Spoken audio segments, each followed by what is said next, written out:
We're with Dr. Joy Pugh. Her website is linked up at coasttocoastam.com. It's Dr. Joy with an E, by the way, drjoye.com. Several of her works, Eden, The Knowledge of Good and Evil. We'll be talking about that in a second. Colors of Joy and Antichrist, the clone image of Jesus Christ. We'll talk about the science of that later on Coast to Coast as well. Joy, you didn't jump for joy when we talked about Zecharia Sitchin. You sounded like you believe some of his theories, maybe not all of them. Well, I have read, I guess, every book that he has ever published, and have an interest in what he has brought to the table, because I think when you do research, you have to look at all aspects of uncovering what is out there as far as ancient history is concerned. And I'm not one to discredit someone, but I feel like sometimes there are, I guess, fruit within each person's research, and I do believe that he has brought some good fruit to the table. My research actually goes a little bit deeper in the fact that where Sitchin really uses the fact of the alien being a being from outer space and coming here and becoming our gods.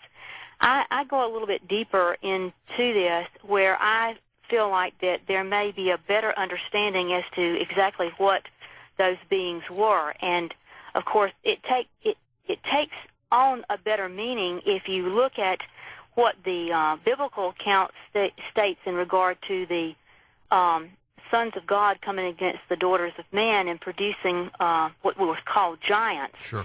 And so, in looking at that, in one of the chapters in my book Eden, I talk about a particular epic called the Epic of Gilgamesh. Mm-hmm. In which Gilgamesh, of course, was a Sumerian, but he was also a giant. And because of this, he was the offspring, really, of a union between a fallen angel and the daughters of man.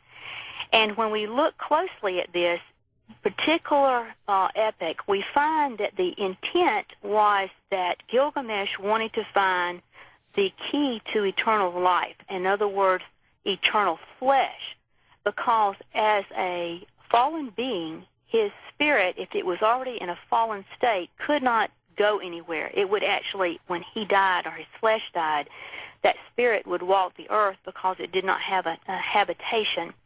And so he, in complete epic, was searching for what was called a rose-shaped object, and it would, if he could find it, it would supposedly allow his flesh to continue to live on, and that it would never die.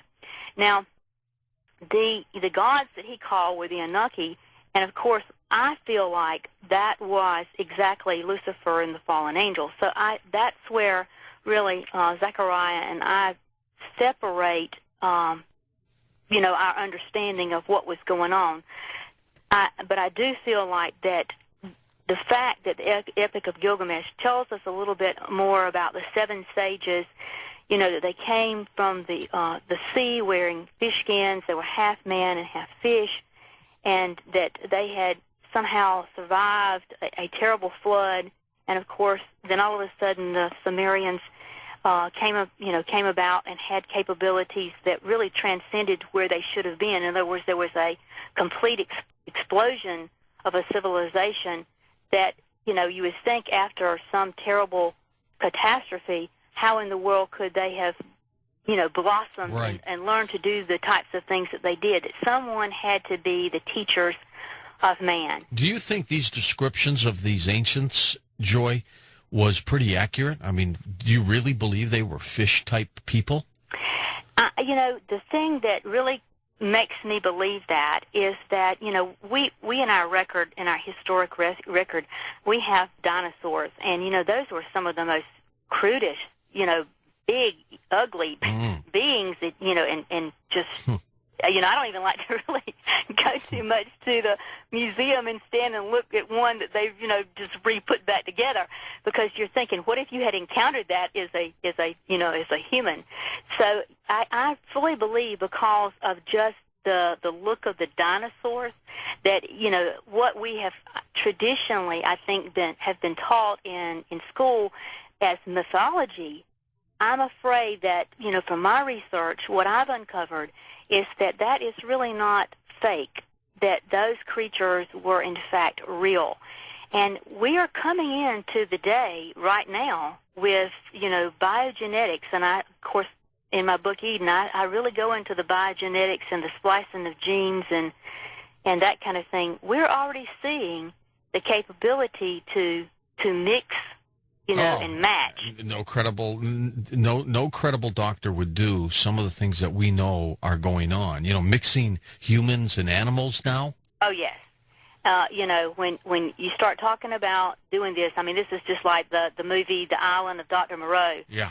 I really, George, I really think that probably in some of these underground caverns and some of these islands that are way out somewhere, that somebody has already been playing this game of God. Wouldn't you, just for a moment, just as a researcher, just as a broadcaster for me, wouldn't you like to be part of that and just look and sneak around and see what's going on there? Because they might have humans with hoofs. Who knows what they've got down there? Well, and that's one thing in my research that I found that, when I began, talking about the word clone, I was talking about, cloning back before, the year 2000, and you just did not hear that being discussed. And I had gotten a hold of some information in regard to some of the underground kind of experiments that Hitler was involved with.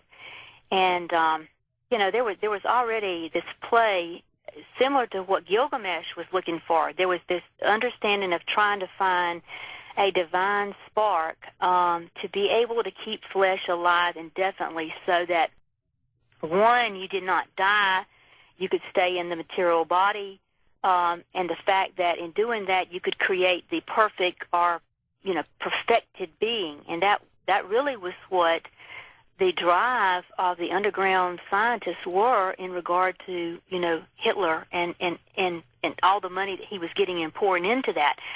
Yes, I know that there was a Holocaust, and I do believe that they were looking for specific lineages to pull from to get certain things from. But, the cloning aspect has been going on a long, long time. And a lot of people, even that I deal with, in doing research with other people, I don't think, until I started explaining to them, the process of cloning is not a terribly difficult thing to do. In fact, it's a pretty easy thing to do.